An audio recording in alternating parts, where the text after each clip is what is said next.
Good evening, and welcome to this episode of Randall's Comics and Hope everybody's having a wonderful Wednesday.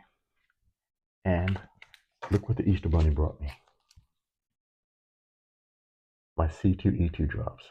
So let's get to it on this next episode of Randall's Comics and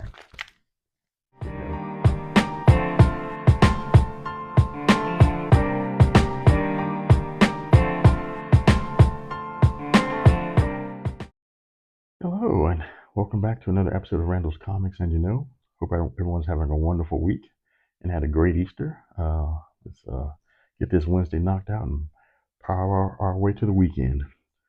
All right, tonight's episode is going to kind of focus on comic book conventions. Like I said, tonight's comics I got were from Comic Tom's. He had a C2E2, I guess it was a Chicago Comic Con convention, and I watched his show where he had an after comic show drop, and I picked up a few of those books, and kind of got me thinking about the history of Comic Cons, how they came about. We're having a Comic Con here in my town here in August. It's been a few years, and like I said, the last one I went to was fun. It was a little bit of everything: Star Wars, sci-fi, comics, cosplay, people that played a little magic cards. So it was all across the board. And it got me thinking, as far as history of Comic Cons. And let's take a quick look at Comic Cons. The first official comic book convention was held in 1964 in New York City and was named New York Comic Con. Early conventions were small affairs usually organized by local enthusiasts such as Jerry Bales, known later as the father of comic fandom, and Dave Collar of the Academy of Comic Book Fans and Collection, and featuring featuring industry guests. The first recurring conventions were the Detroit Triple Fanfare, which ran from 1965 to 1968, and Academy Con, which ran from 1965 to 1967. Many recurring conventions began as single-day events in small venues, which as they grow more popular expand to 2 days or even three or more every year. Many Comic Cons have their start in church basements or union halls, now fill comic centers in major cities. And we can all see this as far as with the main one being the San Diego Comic Con. Now, like I say, the San Diego Comic Con, a long-standing comic institution, began in 1970 when a small group of comics, movie, and science fiction fans from San Diego put an event attended by just 300 people. Since then, Comic Con has grown into a global phenomenon and is widely recognized as the premier popular arts convention in the world. And of course, we can see this with as far as fans showing up to the Comic Cons. They're dressed as their favorite characters. They're interacting with others there. And also, Comic Cons would be a great way to network with other people as far as who are in the hobby as you, whether it be cosplay, comic books, sci-fi, whatever, fantasy, just it goes across the spectrum. Now, of course, the San Diego Comic Con or larger Comic Cons like the New York Comic Con or the C2E2, they attract, much larger, sometimes they get stars, especially San Diego Comic Con, to come to these events, like Robert Downey Jr., his famous, coming out as Doctor Doom. They get panels such as The Walking Dead. Stars, they get panels from upcoming movies because, Hollywood has finally figured out, that the comic geekdom or the sci-fi, the nerds, well, we have disposable income, and what better way to get your movie, your book, your sci-fi project, whatever out there as far as with science fiction, fantasy, comic world, whatever, going to one of these Comic Con conventions, and that kind of raises the specter of as far as some people are saying that some of these Comic Cons are as far as the pricing is kind of getting out of hand. Now, we're having a Comic Con here, and like I said, we're having one here in my hometown, and tickets are very reasonable. I think they're going to have a speaker from the Power Rangers is going to be here, but they're having the Dallas Expo, and for the 3-day ticket for this event, the prices are like $99. Which is not too bad for 3 days. And if you're coming from out of town, maybe finding accommodations, food, that may run you. But I was looking at another event, which is the San Diego Comic Con, which is occurring from July 23rd. And these tickets are going for close to $1,600. Now, if you're traveling from outside area, and I'm pretty sure the businesses around the area know when the Comic Con is going to be in, and hotels and restaurants, those things are going to fill up. So besides the $1,600 that you're going to spend additional money on, of course, food and accommodations, and also going inside the event. As far as some say there may be like predatory, like the books that I got tonight, as far as oh, these are only Comic Con released exclusive, and some of these books may be marked up. Of course, they will be marked up, as far as the price that you're going to pay. And some people say, is that true Comic Con fandom? Is that true? Or has it become more of a marketing ploy as far as getting as a means to be able to sell your product to individuals?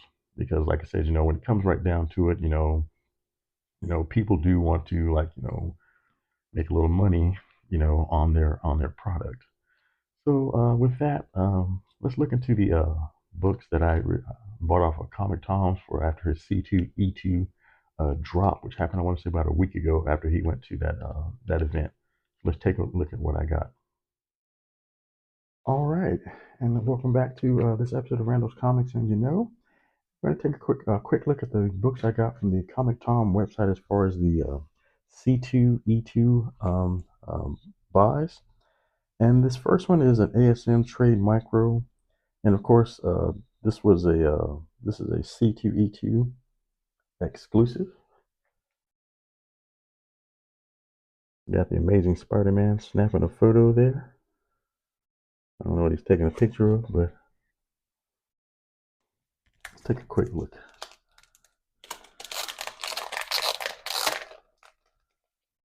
Take a quick look inside.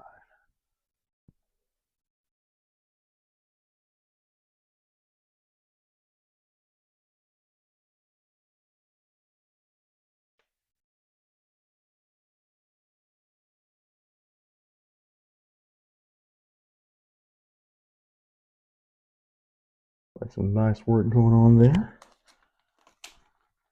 And like I said, I saw, I'm a sucker for the covers. The covers really get me. So I saw that cover of Spider-Man, clicking away, and I said, yeah, I gotta grab that one. And the next we have The Boys. And that, of course, is Flag. Of course, the TV series, The Boys, and like I say, that is a nice. No, I think it's a Boys #1 Johnny D Flag version. Very nice cover. And next we have Transformers. The Transformers, more than meets the eye. Autobots wage their battle to destroy the evil forces of the Decepticons. More than meets the eye.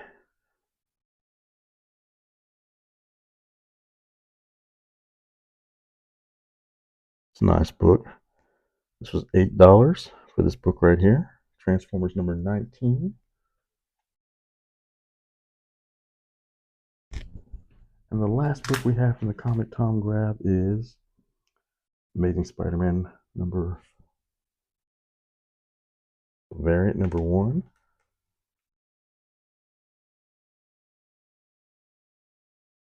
Okay. And that pretty much that's the extent of me of my C2E2 buys. Like I said, these books range from $10 to $8, but according to the site Comic Tom said he was offering at the same prices or less than what they were being offered for at the convention. So, what do y'all think about those C2E2 grabs? Uh, let's move on to some regular grabs here, just from G&J Comic Books. Alrighty, let's move on into some regular grabs. This is from the Whatnot site, G&J Comic Books. Like I said, I've been going on there and buying books from their site. Really get $2, $3 books. This is a Jonah Hex, number 26. Don't do it, Jonah. And we have a Spider Woman #4. Ignore that $8. Like I said, he bought these books. I guess he bought them from a convention or got them off a comic book retailer that was going out of business, and these were some of the prices that they already had on the books. And we have a Detective Comics #580. Two-Face flipping the coin to decide Batman and Robin's fate.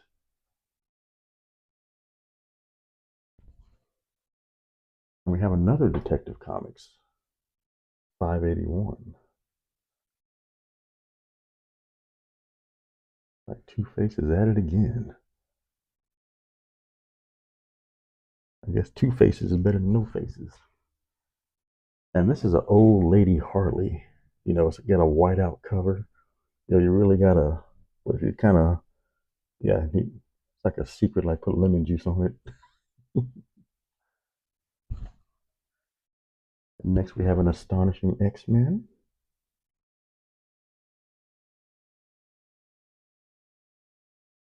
#9.